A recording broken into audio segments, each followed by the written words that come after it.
大家好，我是大王，我是小王。雷军和小米最近都很烦啊。在2025年的10月13号凌晨3点18分，成都天府大道南段发生了一起令人非常痛心的交通事故。31岁的邓某某驾驶一辆小米苏7 Ultra 与另一辆车发生碰撞之后，车辆越过了道路中央的绿化带，随后就起火燃烧。经过警方的检测这个邓某某涉嫌酒后驾驶机动车。这起事件很快就引起了公众的关注，尤其是让一些媒体格外关注的，就是在救援现场出现的一个情况，就是这个车门打不开。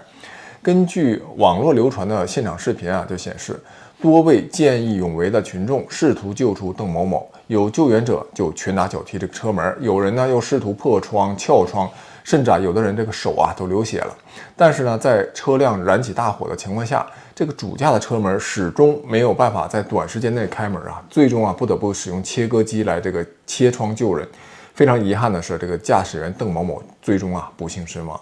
其实这已经不是小米汽车第一次引发关注了。你像我就记得在今年3月的时候呢，安徽铜陵高速上也发生过小米苏7的碰撞事故。然后当时车辆在 NOA 的模式下，它的时速大概是116公里每小时行驶，然后导致了3名女大学生就不幸遇难。那起事故在当时也引起了公众的广泛关注。后来呢，因为更多的新闻就把前面的新闻就给掩盖住了，所以在公众讨论了一段时间之后，好像就不了了之了，也没有公众了解进一步的下一步的信息。所以估计是这小米可能在后续给家属一个比较高的经济赔偿所以后面也没有家属的发声，也没有其他的进一步的信息披露出来。在2024年的时候，在山西也有一辆新能源车在高速追尾之后同样出现了隐藏式门把手没有办法打开的情况。可以说现在这个隐藏式和半隐藏式门把手他们有可能蕴藏的这些安全的隐患，引起了很多人的关注。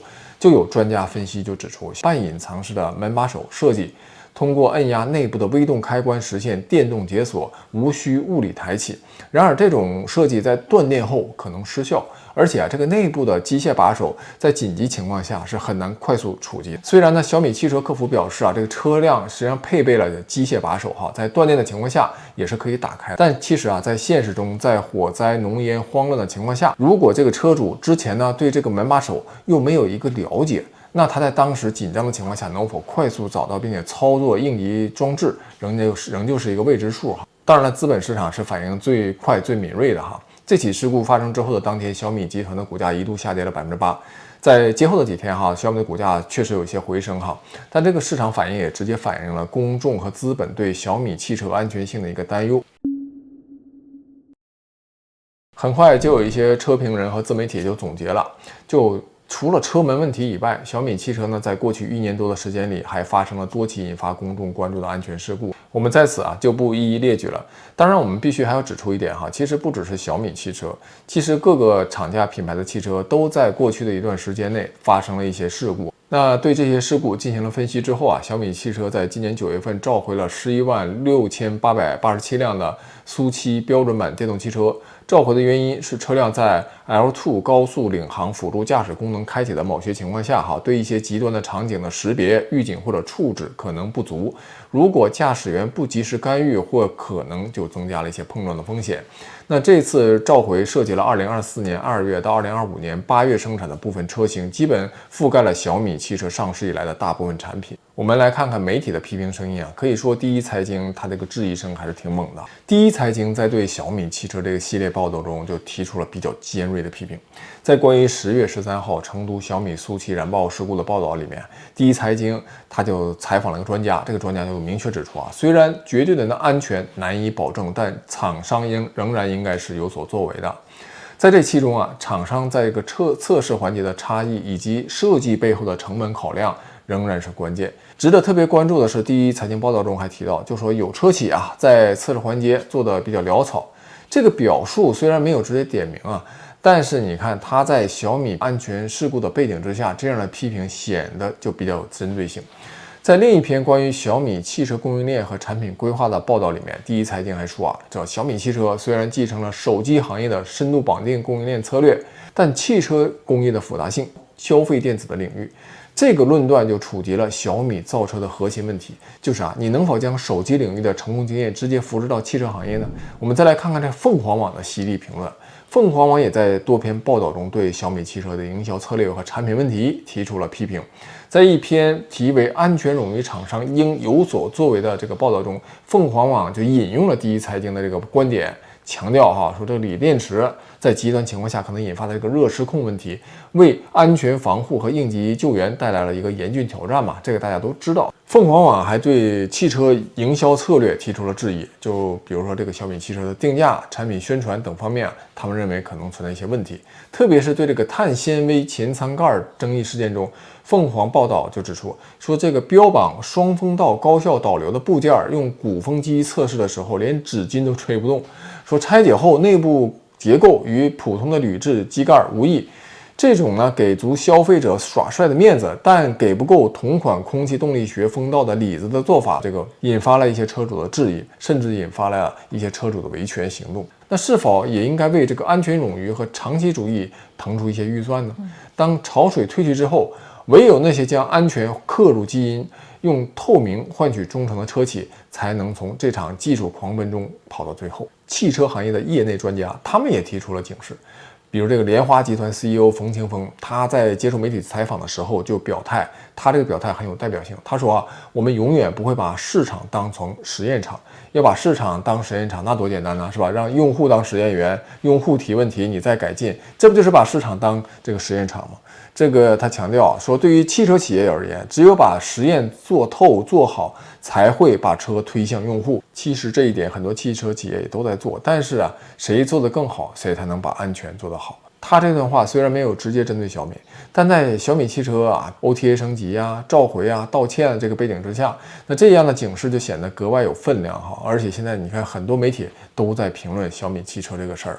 汽车不同于手机它不能用互联网产品的这种快速迭代、小步试错的思维来对待根据官方的统计，2024年因车门把手故障导致的交通事故同比增长了47%其中这个隐藏式的门把手占比高达82%。这种触目惊心的数字背后，是交通事故的代价，甚至是生命的逝去。在今年5月。工信部首次就公开征集这汽车车门门把手安全技术要求意见，就希望要对这种电动式的隐藏式的这个车门把手的布置、标识，还有安全功能、结构强度等等方面做出一些规定。但是呢，过渡期设置在了2027年的1月1号，这意味着在未来的1年多的时间里，路上还会多出100多万辆存在潜在风险的新车咱们来谈谈这个汽车工业的特殊性。汽车一直被称为工业上的明珠，这绝非浪得虚名还真的是你看，像与什么手机家电这些小型的家电产品来比，汽车就完全是不同量级的一个工业产品嘛。你看手机即便在你像今天科技高速发展的今天，也从来没有人说手机是工业明珠，对吧？大家就说汽车是。好像芯片挺复杂，是吧？更复杂、更高精尖。但实际上，汽车因为它涉及到一个非常重要的，在路上行驶要长时间的考验，然后安全性要特别好，这非常难。其实对，而且从小米这个最近这些事情就能看出来，感觉苹果还真挺深思熟虑的。因为之前苹果嘛，不是也嚷嚷着说他们想做 Apple Car 嘛？对，其实我期待很久，其实很多人都很期待，因为总觉得苹果总是能够创新嘛。你看，不管是 iPhone iPad 都相当于是一个创造性的一个新产品，大家就觉得对苹果如果真有一天做汽车的话，我相信很多人确实是会拭目以待，然后跃跃欲试，然后愿意为它买单的。对，但很可惜，苹果最后放弃了，因为在美国汽车安全标准是全球最严的地方之一，任何涉及到安全隐患的问题都可能引发天价的这个罚款。比如通用汽车就曾经因为这个点火开关缺陷，导致了大概124人的死亡，被罚9亿美元，并召回数百万辆车丰田也因为在油门踏板故障事件中隐瞒真相，被美国司法部处罚了12亿美元。还有特斯拉虽然在强调自动驾驶安全，但多次就因为这个系统误判或者宣传过度被调查过。国家公路交通安全管理局也屡次介入了这个特斯拉的调查。这些案例都说明，美国监管机构对于安全问题是绝不手软的，哪怕是行业巨头，一旦涉及生命风险或者信息隐瞒，都可能付出极为沉重的代价。你像苹果在汽车方面它没有积累，是吧？即便它能招到全球最好的工程师，但是它整个组织、整个系统这种系统性的积累，还是得靠这些工程师一点点去建立的。因为这些工程师他也不可能直接把他们之前东家的那些图纸啊、数据啊就直接拿过来，这肯定是违法的嘛。那么这个过程啊，确实会随着优秀工程师的加盟缩短，但是也绝不会太短。现在来看，这个苹果不去造车，不去砸自己的金字招牌，那绝对是太明智了。汽车工业的复杂度啊，体现在多个层面。首先就是产品生命周期的差异。你看，一部手机的使用寿命通常是2到3年，长一点6到7年了不得了哈。那一部手机的生命周期至少是在10年左右。对于前几批小米汽车的这些车主来说啊，现在的考验其实仅仅是一个开始啊。对，而且在未来10年，因为你想啊，汽车它毕竟不像手机1、2年就更新换代嘛，就算哪怕是电动车，我觉得很多人也是奔着用个至少5年去的。那你说5年之后这个电池损耗呀，还有功能的这个损耗啊，我觉得对小米来说真的是一个挺大的考验。而且5年之后，它是作为二手车卖给了新的二手车车主。那你说在新的二手车车主里面，随着零部件的进一步的逐渐老化，那这批车将来一定会迎来更为严苛的考验。只要这些车还在路上跑，不会因为你是二手车就对你放宽标准的哈。其次呢，就是安全等级的天壤之别呀。手机的软件你可以不断的迭代，硬件呢，即便发生了危险，充其量也就是一块电池起火，即便这块电池爆炸，那也不至于致命，对不对？而且这个手机的价值也没那么高，忍受不了就扔了就算了。但汽车它不一样，它可是人命关天的一个交通工具。手机出了问题，影响的无非是用户的体验，重启呢，甚至换新就可以解决啊。但汽车出问题，那可是生死攸关的大事儿，甚至事关公共安全。再次就是这个技术复杂度的差异。虽然这个智能电动汽车被一些人形容是一个什么大号的手机加4个轮子，但这种说法显然是对汽车工业的严重低估，那就是一种降智。美国对车企的要求呢，刚才讲了极为严苛嘛，动不动就召回啥的，是吧？这背后就是对汽车安全的一个敬畏。特斯拉也是造车新势力，但特斯拉呢稳扎稳打吧，在早期阶段它也有一些问题，也有人在网上广泛讨论过，因为它它也是一个造车新手的时候，但是它早期阶段确实比小米应该说走得更稳，它是经过了美国市场的严苛考验的，所以马斯克在这方面应该是比雷军啊要更胜一筹。所以就有网友分析了雷军在小米汽车发布和宣传中的言论，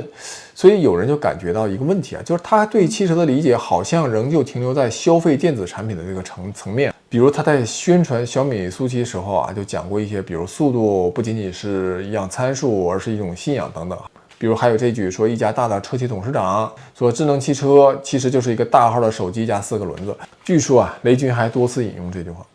智能电动汽车呢，其实就是一个大号的手机装了4个轮子。还有就是这句，你看我们在产品定义的第1条就是颜值是王道，车好看是第1位的。这些话你放在手机发布会上没有啥问题啊，但在汽车产品上，是不是就感觉对汽车工业本质有一些误解啊？对，其实你说，我以前看过雷军的那个宣传发布会嘛，他就当时在说他小米的造车理念的时候，就经常提到什么最好看、最好开、最智能，就感觉这是他绝对的一个主旋律。但是我觉得哈，对于汽车来说，其实恰恰最重要的是那种安全性，对吧？安全是第一位，尤其是遇到危机时刻，比方说突然有行人窜出来呀，或者说在中国，尤其各个城市现在小电动嘛，到处乱窜，像这种小电动突然乱窜的时候，那你作为这个智能汽车能否能够及时的避让，或者说开换道？但其实你刚才谈这个属于智能驾驶辅助，对这个咱都不提要求了。这关键是你能不能在发生一些危险的时候，这个车门要顺利的打开啊，是不是？然后这个电池能不能做得更安全一点？因为大家也知道，电动车嘛，这种锂电池在遇到这个剧烈的冲撞情况下，最好的这个电池它也会起火，也会燃爆。但有没有可能做得更安全一点呢？就是说，比如让这个燃爆再延后一点，给车主尽量多的一些逃生的时间和空间哈。对，而且我记得小米就是去年它的那个发布会哈，雷军就浓墨重彩，花了很大的篇幅讲小米它采用了一个防晒玻璃，是为什么得出了这样的，就是雷军为什么得出了这样的一个结论，就是他花了大量的时间去调研，他发现呢，家里买车一般哈都是女主人来拍板决定买哪一款车，男的呢就还是很懂消费者心理的哈。对，虽然车基本上都是男的在开，但是女人拥有这个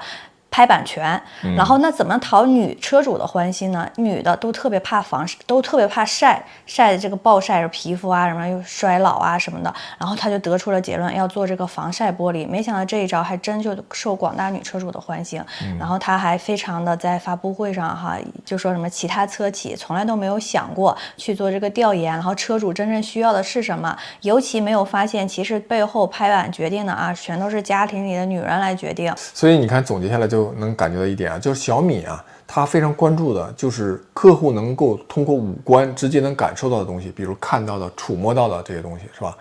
但对于像安全这种你无法直接感知的东西，可能一些男性车主会关注一些性能的参数和一些设计等等，但是对于大多女性车主来说，她可能对这方面就不太关注，所以这感觉针对汽车安全方面的设计小米就谈的比较少。也许他做了很多的设计，但他没怎么谈，没怎么突出它在安全方面的一些特点那对于这个车祸现场救援中至关重要的门把手，雷军也曾经谈过这个半隐藏式门把手设计。他还曾经提到说，他这个半隐藏式门把手设计是在网上被揭秘之后是最被好评的。我们做了半隐藏式门把手，这是在网上泄密以后最被好评的。而且网上有段视频，就是雷军他就解释了他为什么要做这个半隐藏式门把手设计，你猜是为啥？为啥呀？我可以看雷军怎么说。那我为什么要做半隐藏的门把手说实话那个时候我还不是因为门把手被冻上，是因为洗车的时候经常洗不到，所以我借别人的这个凡是隐藏式的门把手，那个车只要一上车的时候，那门把手里面都有灰，哎呀，让我觉得难受的不行，因为它很难洗到。所以呢我们就设计了这种符合直觉的半隐藏式的门把手。就说你看是不是这个非常的，你看是不是挺匪夷所思的？你说这半隐藏式门把手，你要说你解释成比隐藏式门把手更安全一点，或者在冬天结冰的时候更好打开门这个大家会觉得更好。但是他的剑走偏锋他说是为了洗车的时候洗得更干净，然后里面不会落灰。这个其实我觉得真不太重要，即便对我这个女司机，我比较注重颜值外观，我都觉得这可以忽略不计。对，但是我估计可能就是在现场观众有觉得这么细都想到了，那这车那不设计的太牛了，太好了。但这些人可能就对安全性这个考虑就没有那么多的考虑就试想一下，如果当时雷军在介绍这个半隐藏式门把手，强调的是安全，而不是这个落灰和洗车问题，不是什么优雅问题，那该有多好。那第一代产品应该有它足够的谨慎。其实汽车工业是必须非常谨慎的，不能用手机那种迭代思维去做第一代产品就要在安全上得到最大的保障。你可以在速度和内饰方面做一些减法但在安全方面一定要做到最高。从这个角度看，是不是有些车企它这个方向是走错了？它的发布会应该重点强调的是安全。在安全方面，你看，如果用雷军的那套营销话术，就表现他们如何做了市场调研，多少又多少，调研了多少用户，然后做了各种数据的对比，最后他们把安全做到了极致，想到了极致，而不是说这个门把手做成半隐藏式的，实际上是为了避免洗车洗不到干净，或者有灰在里面。那这宣传效果是不是就完全不一样了？就感觉他们这个之前的宣传这个方向有点剑走偏锋了。汽车行业你不能纯粹以这个市场和销量为导向企事业一定要有这个安全的红线意识和社会责任感，你才能造好车。其实在6月底的时候，小米汽车的第2款车型U7发布会上，雷军其实他谈到了汽车安全，他说安全是前提，安全是基础，安全是一切。可以说他对这个问题应该是有充分认识的，而且他把这个高阶辅助驾驶全套硬件全系进行了配置，也是为了提高安全性。但非常遗憾的是，成都的这起恶性的交通事故还是把小米和雷军都推到了风口浪尖。也许造最安全的汽车应该成为小米未来的新口号。小米可以聘请你去做他们的公关，你这口号确实挺好的。其实雷军怎么说呢？于私心来说，他算是一个我比较喜欢的一个企业家之一了。你看，在雷军之前还有2个企业家也是比较能说会道，然后经常喜欢给年轻人去传授什么他们的人生经验。一个是唐骏，一个是李开复。现在都不咋看见这2个人了，都不知道他们在干嘛。但是我当时上大学的时候，李开复还跑到我们学校去演讲，我还真去听了他的那个讲座。但是你看，像唐骏和李开复，就感觉他们和雷军相比还是差了不老少，就感觉他们好像是更多的是那种档次。对，就感觉唐骏和李开复更多的是那种嘴上功夫，或者说他们背靠像这个微软和谷歌这样的一个平台，就主要是沟通能力比较好。当然人家肯定也不只是嘴上功夫，专业能力也是有，但是跟雷军这样的创一代比，那差距可就是确实非常大的。他们两位的特点就是口才不错，善于沟通，善于表达自己，就跟印度人比较类似。他们很适合在这种大平台上生存发展，但是他们一旦误以为自己真的是因为能力好非常强啊，就自己出来单干是吧？或者是被聘任为企业的一把手的时候，必须要单独挑大梁做战略的决策，甚至呢要解决企业最核心、最棘手的、最难题的时候，这两位就没那么灵了。我还记得当年唐骏出了一本书叫《我的成功可以复制》啊，其实你看了之后你会发现根本没法复制，很多人买啊，就当时我也看了一下，当时我觉得比较奇怪的就是他这里面核心的一个观点就是。最重要的能力是沟通能力，我当时还觉得挺奇怪，这怎么能成为一个科技企业的核心能力呢？就沟通，不应该是业务能力和决策能力吗？所以我就挺赞同你这个说法，就是他们适合在大厂、大平台上去做执行的工作，这就和沟通能力就对上了，就能做好上传下达，能稳步推进执行工作。但是如果他们当企业的一把手，或者成为创业家那种最核心的决策能力，要立即解决什么棘手难题的那种坚韧呐，还有一些人格魅力的巨人，他们和雷军还是差得太远。我觉得向雷军学习才是理工男最有可能复制成功的一种方式哈，他是最可以作为参考对象的一个企业家。他这种一步一个脚印啊，其实能够看出他成功的必然性和秘诀。其实他跟马云、马化腾都不一样，雷军可真的是靠自己拼杀出来的。那在中国的所有的科技富豪里面，雷军可能是资历比较老的之一了。而且雷军这几年这么火哈，我感觉就是他比较懂互联网，因为本身他就是做互联网的，然后他又能会玩梗儿，然后又能够拉下身段，是吧？去靠近用户。比方说像前几年的什么 Are You OK， 就这种魔性的曲子，大家说如果是刘强东。用刘强东来做的话，刘强东肯定会很不爽，甚至没准会去起诉那个人。但是雷军呢就不 care， 然后大家就都用什么 Are You OK， 已经变成各种表情包了，然后什么魔性曲子，还有就是小米哈，你看小米历年的这种高管的集体照，大家就会发现都是清一色的穿牛仔裤、白衬衣，没有说那种穿西装的，就是好像打造一个比较年轻、干净、利爽，然后贴近年轻人的这样的一个生态。他这个是学乔布斯的，所以我觉得以雷军的这种他的这个智商来说，他不应该不知道汽车安全是最重要的。所以说我前面讲了，在6月份的时候，雷军也是一再提到了安全啊，只不过是我觉得小米现在确实他做第一台车的时候还是缺乏经验啊，他确实还是需要时间的积累哈。而且呢，你要说雷军他现在是网红，但网红这活其实也不好干。你看普通的网红挣够了就可以退网，但是雷军他是做产品的，他是做企业的，他永远不能退网，因为小米他也停不下来，是吧？所以雷军就必须不断面对最严格的审视，在钢丝绳上跳舞。尤其他现在又做了汽车，那可是人命关天的产品啊。其实很多新势力的这些企业家都是模仿了小米啊，都是在靠企业家自己来做这个宣传。比如小鹏啊，他们也都在互联网上非常的活跃。而且不只是企业家本身，就这些企业家都要求他们的高管，只要是做产品的，都要求他们高管啊，在相应的领域去注册微博号啊、小红书等等各个账号，然后去推广和讲解他们的产品，去跟用户进行交互。可以说这个方面的鼻祖应该就是小米。这种营销方法当然是现在已经是必不可少的一个手段了，可以增加企业的流量，同时可以缩减一些营销的费用，但是也会产生一些反噬。现在小米和雷军正在承受这种反噬的一个后果这一轮负面新闻应该是雷军最近几年遭受的最猛的一次了。对，之前都是好评。就怎么说呢？就你看，昨天我还看大兵说嘛，哪有什么东西一直是好评了呢？你像之前大兵的直播，不是很多人也是说，播的不错，还有网友称大兵是真正的活菩萨。但是大兵自己都表示像直播这种东西，他的心理预期大概就是1年，他可能也就只能安全的播1年，1年之后一切都不好说。对于雷军也是，之前口碑太好了，但是人无完人做企业也是一样，尤其是像汽车这种人命关天的，不可能是没有事故发生的。一旦有事故发生，这个流量反噬和负面那一定是巨大的。那既然选择了把品牌和个人进行高度绑定的这种打法，那成功失败都可能系于一身。现在小米汽车和雷军真是遇到了比较难的一个问题了。但是呢，就希望小米汽车能够去总结经验，而不是说跟媒体去杠啊。希望这个雷军和小米能够扛过这道难关。那对于遇难者呢，现在各方还在等交管部门对于这起事故性质的一个判定，